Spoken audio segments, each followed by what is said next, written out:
What's going down, folks? It's your boy C23 back on the sticks once again with another NCAA 14 Dynasty video for you guys. But before we dive into the gameplay, I wanted to do a quick recap for you guys on the last week's game against Ohio State. But if you haven't seen the video yet, I suggest you go back and check it out, because if not, this is going to be a complete spoiler for you. But as you can see, we were pretty efficient in that one on offense, folks. Taking a look at the offensive numbers, we have 469 yards of total offense, with 362 yards of that coming through the air and 107 yards of that coming on the ground. So I'm pretty happy with those numbers overall. Another stat line that I'm pretty happy about is our third down conversion percentage. Take a look at that, folks. We were 9 of 11 on third downs. If we're somehow able to keep converting on third downs at that rate, it's going to be pretty impossible to stop our offense from putting up points. And the next stat line pretty much makes that case for me, because of the 9 conversions on third down that we had, we ended up in the red zone 5 out of those 9 trips. So it's a pretty direct correlation there. So overall on offense, I'm pretty happy with the way that we handled our business in the last game. Now, on the flip side of things though, defensively, I think we really could have done a better job, and I'll tell you why. Taking a quick look at the passing numbers, we only held them to 155 yards through the air, which sounds good on paper, but look at how many rushing yards we gave up. It's pretty crazy, right? We gave up 219 yards and 3 touchdowns on the ground. That's not going to get it done. We definitely have to find a way to play some better defense against the run. Now, I'm not going to sit here and completely bash my defense, because they did do a pretty good job at holding the number 14th ranked Ohio State team to 21 points overall. In addition to that, take a look at the third down conversion rate. I think we did a pretty decent job at getting off the field on third down. I mean, anytime you can hold a team to under 50% on third down, in my book, that's a win. So that's a bit of a bright spot for our defense, but again, we definitely have to get the run defense cleaned up. And getting back to offense really quick, we have to do a better job at protecting the ball. We cannot make these turnovers the way that we do. We were somehow able to come away with the W after turning the ball over twice, but that's not going to be the case moving forward. We definitely have to clean that up as well. Anyway, folks, that's it for the recap. Let's dive into the gameplay. Now, as you guys can already see, we have an even tougher game on the schedule than the last one against Ohio State. We traveled to Tiger Stadium in this one to face the number 9th ranked LSU Tigers. So I'm already expecting that we're going to have our hands full on this one. Now, getting to the gameplay off the bat, we're being aggressive, connected with Gibson, the tight end, on the 21-yard pickup there. Next play, going right back to him. This time he picks up 9 on the play. Gibson's getting work early. Next play is a handoff to Butler right up the gut. He rumbles for 10 yards on the play. Next play again, Butler trying to make something happen, trying to break the play to the outside, but gains 4 before he gets tackled. And to make things worse, he goes down with an injury on the play. So our starting running back is now out with an injury, folks. So the next play, we go right back to the air, connecting with Sellis for a 17-yard pickup. And we probably should look at getting Sellis some more work, because he is one of those sneaky receivers that always gets open. So we'll see if we can make that happen. On 2nd and 11, Stewart connected with Henderson on the slant for a nice pickup of 8 on the play, bringing up a 3rd and 3 now. Stewart in the gun, taking the snap. Once again, trying to fire over in the flat. That was almost picked off. That was a bad read. But after the incompletion on 4th down, I decided to go for it. Stewart's in the gun, taking the snap, looking downfield, connecting with Richardson on the slant, and setting us up with the 1st and goal situation. And an easy handoff to Lynch gets us our first touchdown on the day. So just like that, we march all the way downfield and put 7 on the board. So now it's up to our defense, and we cannot stop the run already. Same symptoms from last game appear to be showing up once again. And look at Fournette breaking tackles and stiff arming all the defenders, looking like Jim Brown out there.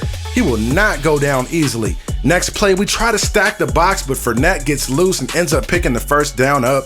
Once again, folks, the run game struggles continues, as Fournette is just stiff-arming defenders, throwing them off like rag dolls and picking up 7 yards on the play. So it brings up a 2nd and 3 now. They go right back to Fournette, who makes a couple of guys miss, and he is off to the races. Nobody is going to catch that man. He walks in 43 yards untouched. What a horrible possession on defense right there. But I'm really starting to think that that's more an issue of personnel than it is scheme. But back to the gameplay on 2nd and 7, Stewart takes the snap and fires it over to Richardson, who makes the catch and's off to the races. Look at the stiff arm at the end of the play too. That was a pretty physical play right there on a huge gain. And taking a quick look at the replay, as soon as Richardson gets off the line of scrimmage, the quarterback puts the ball on him, he snags it out of the air in front of the DB, and then he has nothing but green grass in front of him. The last defender comes over, but look at the physicality with the stiff arm. That's the exact mentality that we're gonna need going forward. We have to come out and set the tone and send the message that we're not gonna get bullied by this number 9th overall ranked team. So after the huge catch, it sets us up in the red zone. Stewart then fires a dart into Gibson for a 7-yard touchdown. The tight end has been pretty active early on in this one, folks. Now getting back on defense, they hand off to Fournette once again, and he's stiff-arming everybody. It's pretty clear to see what their game plan is going into this one. They're just going to keep feeding the rock to Fournette early and often and pretty much dare us to try to stop it. So on 1st and 10, we stack the box and Fournette gets tackled for only a gain of 1 on the play. So that could be the solution right there, folks. So on the next play, 2nd and 9, Harris runs right into the arms of Malik Reed right there for the sack, bringing up a 3rd and 15 now. A stop right here will be huge. Harris dropping back, looking downfield, and has a wide receiver open. Dupree with a 24-yard pickup on the play.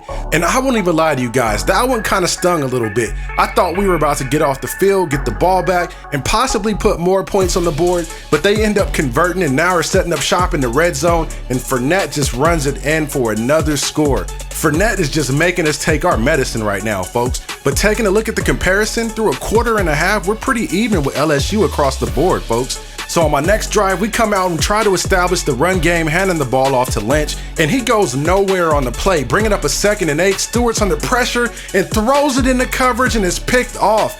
Oh my goodness, what a horrible read right there. I really should have just held on to the ball right there and taken the sack. Maybe I panicked a little bit and just forced it in there. I have no idea, but that was a horrible read. And now they're set up in great field position. But look at the play right there by the safety coming down and making the tackle on Fournette. That was pretty nice. Where have you been all game long? So now it's 3rd and 5, and once again, we cannot stop the run. Our run defense is just flat out pathetic, and there's nothing that we can do about it.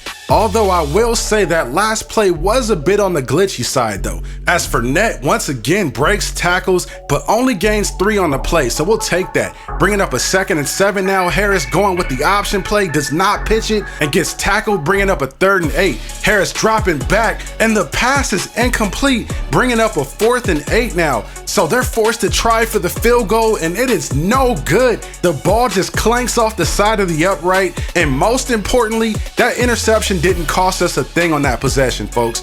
So we got a little bit lucky with that one, but we'll take it. Score is still tied 14. So we got to come out and be aggressive here. Stewart scrambling out of the pocket, looking downfield, has a man connecting with Henderson on the sideline for a nice pickup. Next play going back to the run, Lynch stumbles into a crowd, only picks up 4 yards on the play, but we'll take that because on 2nd and 6, we dial up the screen play to Lynch and he picks up the 1st down.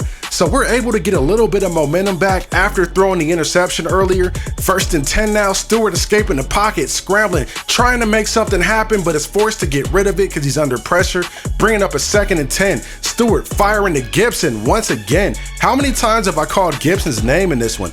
The tight end is definitely stepping up, playing huge in this one. So is Lynch coming off the bench now after our starting running back went down, making a nice catch right there, setting us up with a 2nd and 3. Stewart firing to the end zone, connected with Richardson for an 18-yard touchdown reception. But with the clock winding down in the 2nd quarter, LSU kicks the field goal to shrink the deficit a little bit, but we take a 21-17 lead in the halftime, even though the screen says 1st quarter for some reason. Anyway, starting the 3rd quarter on defense, we stack the box, bringing everybody, but the blitz is picked up perfectly and Fournette once again gets loose. And he's kind of glitching a little bit too as he runs down the sideline, so they could be cheesing me in this one, folks, because check out what happens on the very next play. I'm pressing the tackle button and my guy does not tackle Fournette in the backfield, but instead it kind of freezes mid-tackle animation and gives Fournette time to get away. I don't know what's up with that, folks. Anyway, getting back to the gameplay after a nice defensive play right there, LSU is looking at a 3rd and 7 situation now. Harris comes out in the gun, trying to set up the screenplay to Fournette, but we are all over it. And it looks like the play should be over, but Fournette still gets up and tries to run. Wow, what a crazy play. But check this out. During the field goal try, LSU gets called for a false start and it backs them up out of field goal range now, folks. So they're forced to punt the ball right back to us. What a crazy turn of events right there. We'll take it though, I'm not complaining at all. So now I start thinking if we can get a score here, we can possibly put this thing away. After the nice 3-yard run right there by Lynch, I come out once again and throw it in the coverage. Now you guys know I don't usually throw interceptions like that. On that play right there, that was actually my second read on the play. So I came back a little bit late, and by the time I threw the ball, he was already covered. So that's what happened on that play. Now getting back to the gameplay, LSU comes out in the shotgun, Harris takes the snap and has a man wide open in the end zone for an easy score right there. So that late interception ends up coming back to bite us. So we still have to play in this one, folks. And you guys know me, I'm staying aggressive, going up top to Henderson, and he goes up and makes the play. What a way to make an adjustment on the ball while it's in the air. The pass is actually a bit underthrown, but the receiver is able to slow down just enough to make the adjustment and make the catch. That was a pretty nice play right there. Next, on 1st and 10, we go back to the ground game and Lynch picks up 9 on the play. On 2nd and 1 now, we go right back to who else? Jared Gibson with the catch, but unfortunately the drive stalls and we're forced to settle for 3. So for the sake of time, we're gonna move things ahead a bit. It's the 4th quarter now with about 4 minutes to play. We've driven all the way downfield just outside of the red zone. Stewart takes the snap now, looking downfield. There's nowhere to go with it. So he does the smart thing and throws it out of bounds. He's not trying to throw an interception. Now it's 3rd and 10, Stewart in the shotgun, trying to set up the screenplay, but they're all over it. I probably shouldn't have thrown that ball, and we end up losing 2 on the play. So now we're left with a field goal try to go up 3, kicking into a 7-mile-an-hour wind, and it's no good. So now we're gonna have to play some defense, folks. It's 1st and 10 now, LSU with the rock. Harris tries to keep it, but he's tackled in the backfield by Malik Reed for a 4-yard loss on the play. That's the type of start that we needed to this drive. Looking at 2nd and 14 now. Harris back in the gun, looking downfield, taking a shot, but overthrows his wide receiver. Woo, his wide receiver had a step too. That could have been a huge play. 3rd and 14 now. Harris dialing up the screenplay, and we're all over Fournette on that one. And we get off the field, forcing them to punt. On my next drive, Stewart takes the snap under center, looks downfield, and fires a dart to his tight end Gibson, which puts us in the field goal range. A couple plays later on 2nd and 10, Stewart with the play action throws a strike to his tight end Fonts right there. So all we need to do is milk the clock and clutch this field goal as time expires. The kick is away, and Nevada has done the unthinkable for the 2nd week in a row, folks, knocking off another ranked opponent on the road in hostile territory. Nevada ends up taking this one over the 9th ranked LSU Tigers 27-24 in a pretty crazy game that came down to the last possession. What a win.